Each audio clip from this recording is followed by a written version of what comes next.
नमस्कार, good day to everybody. जो हमारा ये प्रोग्राम देख रहे हैं जिसका नाम हमारा देश यानी कि हमारा इंडिया है, उन सभी को हमारी तरफ से हार्दिक शुभकामनाएं और नमस्कार। और सबसे पहले मैं आपका तरफ कराता हूँ हमारे ऑल टाइम फेवरेट विकेट तरुण साहब से। Thank you Manish ji. और जैसे कि सर आप हमारे इस प्रोग्राम के थिंक टैंक और क्रिएटिव हेड भी हैं, तो सबसे पहले तो अच्छा लगता है। तो सर जैसा कि हम अभी ने सभी दर्शकों के लिए एक मुद्दा हर बार लेके आते हैं, इस बार मेरे पास मुद्दा नहीं है। अच्छा, ओके। इस बार मेरे पास एक फीलिंग है। ओके। जैसा कि सभी लोग जानते हैं, एक कहावत है कि इश्क और मुश्क छुपाए नहीं छुपते। और कहते हैं इश्क एक ऐसा आपका दरिया है जिसे कूद कर जाना है, और वो आसान तो बिल्कुल नहीं है। सबसे पहले मैं आपसे पूछूंगा कि इश्क की व्याख्या क्या है? ये बड़ा पेचीदा टॉपिक है। आई थिंक कोई आज तक इसको डिफाइन नहीं कर पाया जी। तो जैसा आपने कहा ना, प्यार इश्क जो भी है, इट्स अ फीलिंग, ये मुद्दा नहीं है जी। ये दिल से एहसास। जी।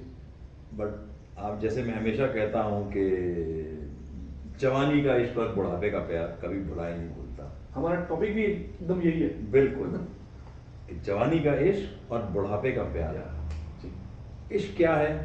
तमाम चीज़ें हैं, बहुत लोगों ने अपनी अपनी डेफिनेशन दी, but it's a feeling of passion, it's a feeling of purity. जी।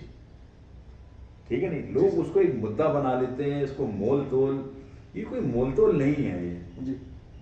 अब कई लोगों ने इसको डिफाइन किया अलग अलग। देखिए, हमेशा कुछ भी जब होता है, हमेशा पहले चीज एक फिजिकल अट्रैक्शन से चालू होती है कि क्या आपको भा रहा है। लोग जो मर्जी कहें साहब कि I want my partner to have a good sense of humour, जब तक आपका इंटरेक्शन ही नहीं हुआ, आपको क्या मालूम आपके पार्टनर की गुड सेंस ऑफ ह्यूमर है। कहने का मतलब है कि किसी पार्टनर से थोड़ा समय बिताना पड़ता है। हाँ, बिताना पड़ता है बिफोर यू नेचर अच्छा हो। आपको कैसे मालूम पड़ जाएगा 2-4 बार में, जब तक आप रहे हैं नहीं रहे हैं। अब तो खैर अलग अलग चीजें चालू हो गई, लिव इन वगैरह, वो अलग एक मुद्दा है, हम उस पर बात नहीं करने। But what I mean to say is initially हमेशा जो है एक फिजिकल अट्रैक्शन से ही आदमी जो है, जो चीज आपको अच्छी लगती है अगले व्यक्ति में, आप फिर उससे जो है बातचीत करने की कोशिश करते हो।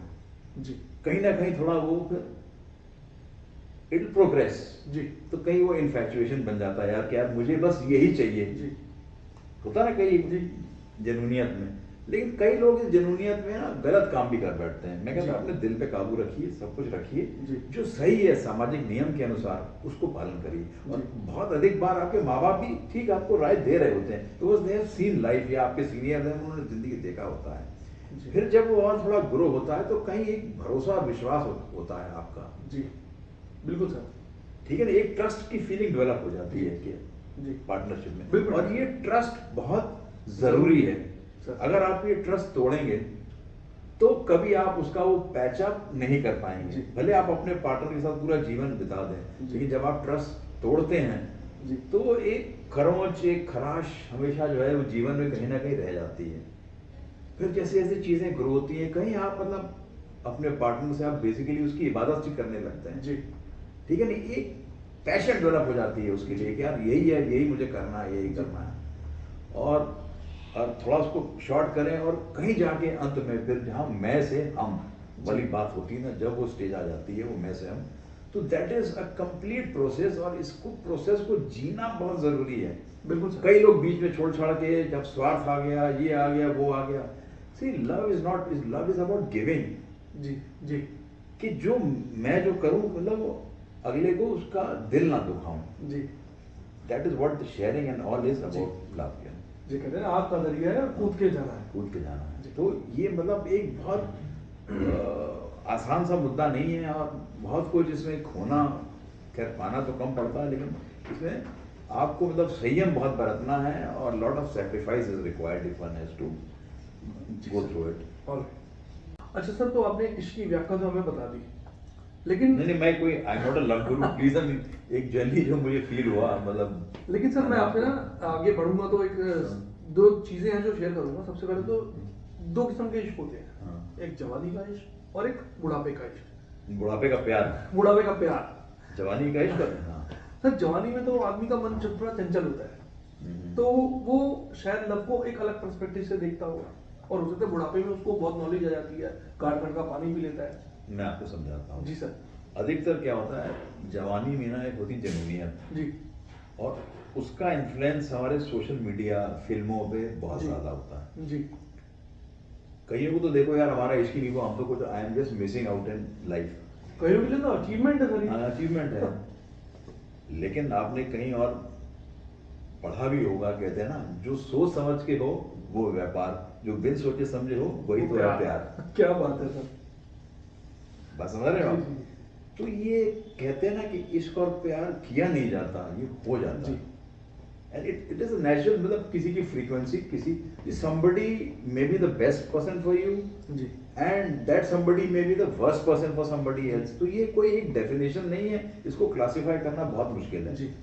लेकिन जवानी में अल्हड़पन ज्यादा होता है, कई बार आदमी नहीं समझता। ऐसा नहीं है कि जवानी के सर्वाइव नहीं किए, survive for ages, you know जी, ऐसा नहीं है। मतलब there are all kinds of examples, तो मैं किसी चीज को नकार नहीं रहा हूँ, बट क्या होता है जो बुढ़ापे में जो आता है ना, आदमी जिंदगी बहुत देख चुका हूं। मैं ये कह रहा हूँ बुढ़ापे में इश्क हो रहा है, मैं कहता हूँ बुढ़ापे का प्यार जो आप मेंटेन कर रहे हो जी, वो बड़ा सोच समझ के, एक सादगी वाला, मतलब आदमी संयम के साथ, बिकॉज ये सीन थ्रू लाइफ जी। और जिंदगी में कहते हैं ना कि कुछ पाने के लिए कुछ खोना पड़ता है जिंदगी में, कभी हंसना तो कभी रोना पड़ता है। तो जिसने मतलब कुछ खोया है, कुछ पाया है, उसको उन चीज की वैल्यू ज्यादा होती है। Of course sir. और कई बार आप देखो ना, किसी रिश्ते को समझने के लिए वो रिश्ते को जीना बहुत जरूरी होता है। I mean if you are somebody's son, you don't realize how your father feels till the time you become a father। Of course sir, I agree. ठीक है नहीं? अभी like if I'm a father now, I feel what my father would have felt at that time। Of course। और मैंने क्या बेवकूफी करी। जी, जी। You understand? तो किसी भी रिश्ते को समझने के लिए कई बार वो रिश्ता जीना बहुत जरूरी होता है। वो कहते हैं ना, समुद्र की गहराई को नापने के लिए गोता मारना ही गोता पड़ेगा। मारना ही पड़ता है। मारना ही पड़ेगा जी, आपको। जी। तो मतलब ऐसा कोई फिक्स डेफिनेशन नहीं है या कोई फॉर्मूला नहीं है कि जवानी वाला आदमी सक्सीड नहीं करेगा और जो बुढ़ापे की स्टेज में है वो हर समय सक्सीड करेगा, ऐसा कुछ नहीं है। जी। बट लेकिन कहीं स्थिरता ना, आप कहते हैं ना धूप में बाल सफेद नहीं, कहीं ना कहीं वो अल्लड़पन खत्म हो जाता है, सादगी आ जाती है। जी। You start realising the values of life and see attractions are not only physical. Physical attraction एक लिमिट तक काम जी, करेगी। जी, जी। सी इफ योर पार्टनर, उसकी झुर्रियां भी पड़ गई, बाल भी सफेद हो गए और फिर भी आप उसे उतना ही प्यार कर रहे, उससे ज्यादा क्या है? ठीक है ना? एक मैं कोई आइडिया का ये ऐड देख रहा था, to cut short the story, you know, एक आदमी, बुढ़ा आदमी अपनी बूढ़ी वाइफ के लिए फूल लेके आया, तो कहती है क्या, कहता आज वैलेंटाइंस डे है, तो तुम्हें कैसे पता आज वैलेंटाइन डे? वो मैसेज आया इंडिया वालों का। जी। तो कहती पकड़ो चलो अब तुम्हें लेना ही पड़ेगा, आई लव यू। तो कहती इससे अच्छा तो तुम कोई और वो ले आते, कॉलीफ्लावर, 20 रुपए का फूल था, 20 रुपए का कॉलीफ्लावर ले आते। So that is you know एक प्यार मोहब्बत का एक अपनी नोक-झोंक है, ये चीज है। तो वो थोड़ा मतलब एक स्थिरता आती है। ऐसा नहीं कि कई जो यंग बच्चे उनमें स्थिरता नहीं है, आजकल के यंग बच्चे भी बहुत बहुत मैच्योर हैं, they have grown up faster, they have seen life a lot, you know, जो पहले जमाने में ये चीजें नहीं थी। And majority of it is because of the influence to the various accesses that you have to the information. ये सारी चीजें बहुत मौजूद है आजकल के जमाने में, ठीक है, जो पहले ऐसी मौजूद नहीं थी। मतलब दुनिया भर का ज्ञान घूम रहा है इंटरनेट में, मतलब नॉलेज इज फ्लोइंग, आपकी मर्जी, जहाँ मर्जी से पकड़ लो, सब तरफ नॉलेज घूम ही रही है आपके इर्द गिर्द, जहाँ से आपको जो पकड़ना है उसको पकड़ लीजिए आप। सर, तो आपसे इतना हमने बातें की इस टॉपिक के ऊपर। कई बार मैंने देखा कि इस जो जो जुनून वाली एज होती है, उसमें कई लोग गलतियां भी कर बैठते हैं और ऐसे स्टेप भी कर जाते हैं कि वो मतलब आई थिंक वो नॉट डिजायरेबल। तो उस टाइम के लिए आप क्या सलाह देते हैं कि उस टाइम हमें कैसे प्रेजेंस ऑफ माइंड से एक्ट करना चाहिए? भाई जो मैं हमेशा कहता हूँ ना, देखिए आपकी बेस्ट कॉन्फिडेंस आपके माँ बाप जी, जी, please discuss with them, you know, अल्लड़पन मत करिए, कोई गलत स्टेप मत उठाइए। जी। सोशल मीडिया से बहुत ज्यादा इन्फ्लुएंस, फिल्मों में ये कर दिया, प्रैक्टिकलिटी में वो चीजें वर्क नहीं करती। लड़की लेके भाग गए खामा। No, not at all. देखिए एक चीज आपने एक अच्छा पॉइंट याद कराया है, जब माँ बाप कुछ कहते हैं, देखिए पहले ना कुछ मतलब कंपैटिबिलिटी परिवारों में भी देखती है, क्योंकि दो परिवारों का जो है जुड़ाव हो रहा है जब शादी की बात आती है। तो और लोग क्यों कहते हैं, मैं ऐसा नहीं क्योंकि मतलब इंटरकास्ट मैरिजेस डोंट सक्सीड है, मैं I am not trying to legislate anything, but थोड़ा सा ये जहाँ कंपैटिबिलिटी में अगर आप मतलब सेम रहन सहन के मुद्दे हैं, खान पान सेम है। ये तो कई बार अक्सर देखो ना, छोटी छोटी चीज़ों में झगड़ा जो है वो बाद में बढ़ जाता है। बिकॉज व्हेन यू आर आपका कोर्टशिप का पीरियड चल रहा है तो you are not staying with that person. बिल्कुल सर। तो क्या होता है, everybody tries to show his or her best. बिल्कुल सर। कि अच्छा मेरा ये है, लेकिन जो खराब है वो तो आता ही नहीं कभी। लेकिन जब वो खराब चीज़ सामने आती है तब आदमी को डिसअपॉइंटमेंट होती है, यार ये तो मैंने सोचा ही नहीं था। जी। तो कहीं ना कहीं किसी को अपने कॉन्फिडेंस पे रखिए, बड़े बूढ़ों की सुन लीजिए और आपस में भी डिस्कस करिए, भाई मुझे आपकी ये चीज़ पसंद है, क्या ये मॉडिफाई हो सकती है जी। नहीं तो क्या होता है फिर वो चीज़ें बाद में जाके बढ़ जाती हैं जी। And often in love marriages क्या होता है, भाई माँ बाप कहते हैं यार तुम्हारी चॉइस थी, भाई तुमने जो कहा हमने कर दी, जी, अब तुम झेलो। जी।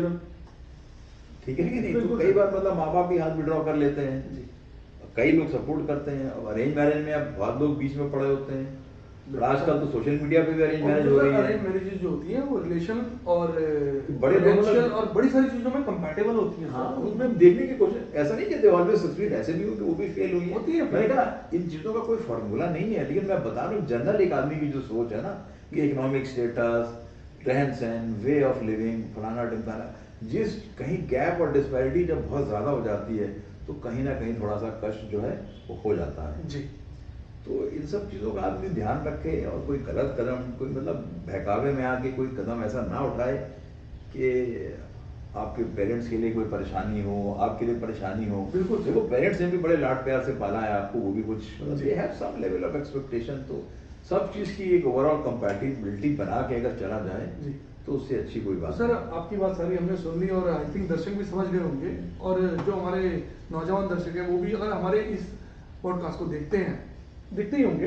बिल्कुल। तो जो नौजवान है और जो नॉट सो नौजवान है लेकिन जो दिल से नौजवान है अभी, तो उनके लिए भी एक समझ लीजिए कि एक टिप है हाँ, कि टिप है। अपना मतलब प्यार कीजिए, इजहार कीजिए, लेकिन हर एक चीज की एक लिमिटेशन लिमिट है, संयम, और अगले को दुख ना दीजिए किसी चीज की। और खासतौर पे हमारा चैनल सब्सक्राइब कीजिए, इसको फॉलो कीजिए, शेयर कीजिए और लोगों में आपस में इसको डिस्ट्रीब्यूट कीजिए ताकि हमको भी नए नए मुद्दे लाने में थोड़ा सा प्रोत्साहन मिले। और क्या कहते हैं सर, बाय बाय करें? बस we wish all of viewers goodbye, और हमारे चैनल को देखते रहिए, सपोर्ट करते रहिए, और इसी के साथ हम क्लोज करते हैं। So we wish all of viewers and say जय हिंद एंड जय भारत।